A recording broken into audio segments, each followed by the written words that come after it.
Саламатсыздар ма оқушылар? Біздер бүгін қазақ тілі сабағынан кеше өткен сөйлем мүшелерінің бастауыш сөйлем мүшесі туралы өтетін боламыз. Бүгінгі тақырыбымыз бастауыш. Ол үшін 52-ші қоңырауша 99-ші бетті ашып танысайық.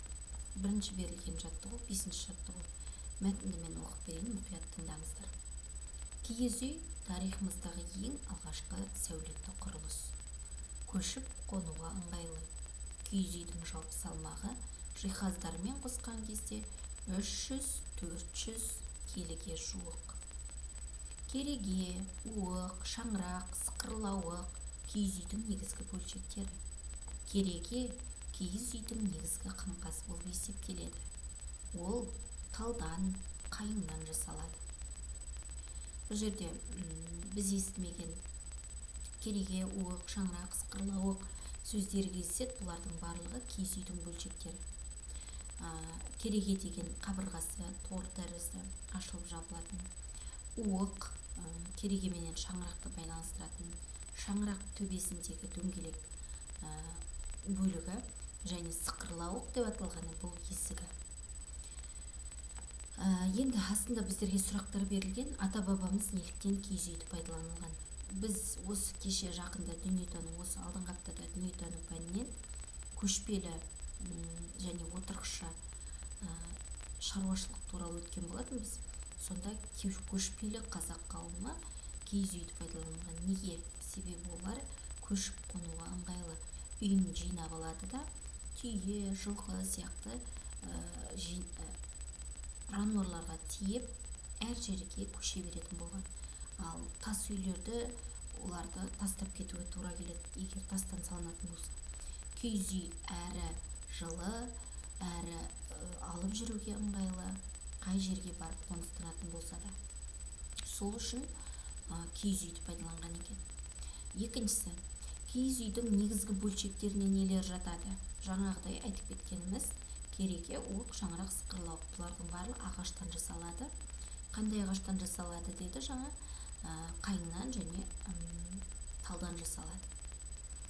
Келесі, 6-шы жаттығу, сөйлемдерді көшіріп жазайық. Киіз үй тігілді. Атам төрге жайғасты.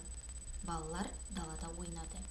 Осы 3 сөйлемді жазып аламыз және осы жердегі киіз үй, атам, балалар дейтін сөздер қарамен берілген.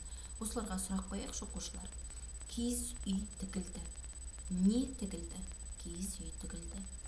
Атам төрге жайғасты. Бұл жерде адам болғандықтан адамға не деп сұрақ қоя алмаймыз. Адамға әр уақытта кім деп сұрақ қоямыз. Кім төрге жайғасты? Атам төрге жайғасты. Балалар далаға ойнады. Бұл жерде кім далаға ойнады деп айта алмаймыз. Себебі бұл жерде балалар сөзі көпше тұр. Сондықтан сұрағымыздың өзі көпше түрде болады. Кімдер далада ойнады? Балалар далада ойнады. Яғни бұл 3 сөйлемдегі не, кім, кімдер сұрағы әрине кеше үйреткеніндей бастауыш сөйлем мүшесінің сұрақтары. Бастауыштың асты бір сызықпен сызылады және үстіне сұрақтарын қойып қоямыз. Мынау біздің бүгінгі бастауыштың ережесі. Жақсылап жаттап алыңыздар. Қимыл, іс-әрекеттің иесін білдіретін сөзді бастауыш дейді. Бастауыш кім, кімдер, не, нелер, кімі, кімнің, несі, нең дейтін сұрақтарға жауап береді. Мысалы, ауылдан әкесі келді. Ауылдан кімі келді? Әкесі келді. Оқушылар тағы бір айтып жіберетіні, бұл жерде бастауыш деген сөздің өзі бастау дейтін сөзден шыққан. Яғни көбіне сөйлемді бастап тұрады. Көбіне сөйлемнің ішіндегі іс-әрекеттік иесі бастауыш болады. Сондықтан бастауыш деген кезде бірден іс-әрекеттің иесіне, заттың атауына мән беріп, мынандай сұрақтарға жауап беретін сөздерді іздеуге тырысыңыздар.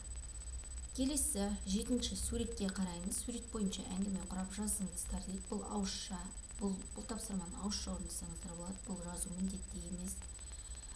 Сіздерге жазбаша түрде орындауға 8-ші жаттығуды беремін. Мына нақыл сөздерді көркем жаз. Екі нақыл сөз берілген: шаңырағың шайқалмасын, біріншісі. Екіншісі, керегең кең, екі босағаң тең болсын. Шаңырағың шайқалмасын деген сөздің мағынасы: шаңырақ үйдің төбесі, шаңырақсыз үй құрылмайды. Шаңырағың шайқалмасын деген сөз: отбасыңнан береке кетпесін, отбасың тату болсын деген мағынада айтылған. Екіншісі, керегең кең, екі босағаң тең болсын. Бұл сөздерді біздер қай жерде кездесеміз? Егер тойларда шаңырақ көтерген отбасылар болатын болса, жаңағы үйлену тойларында көп айтылатын тілектердің бірі. Яғни керегең кең деген сөз үйің кең, екі босағаң тең болсын деген сөз ішінде береке болсын, тату болыңдар, үйлерің жаңағы кең, табысты, молшылықта болсын деген мағынада айтылған сөз. Осы екі нақыл сөзді көшіреміз және киіз үйге қатысты қандай тағы нақыл сөздерді білесің, соларды тауып өз бетіңше ізденіп жазсаң болады. Және алғашқы сөйлемді сөйлем мүшесіне талда. Мінекей, бірінші тұрған сөйлемді сөйлем мүшесіне талда. Ішіндегі бастаушыны табамыз және екінші сөз қандай сөйлем мүшесі болып тұр, соны өз беттеріңізше орындап табыңыздар. Әрине, сөйлем мүшесіне сұрақ қою арқылы талдаймыз. Сұрақты дұрыс қоя біліңіздер. Орында дәптерді суретке түсіріп, окей етузге салуды ұмытпаңыздар.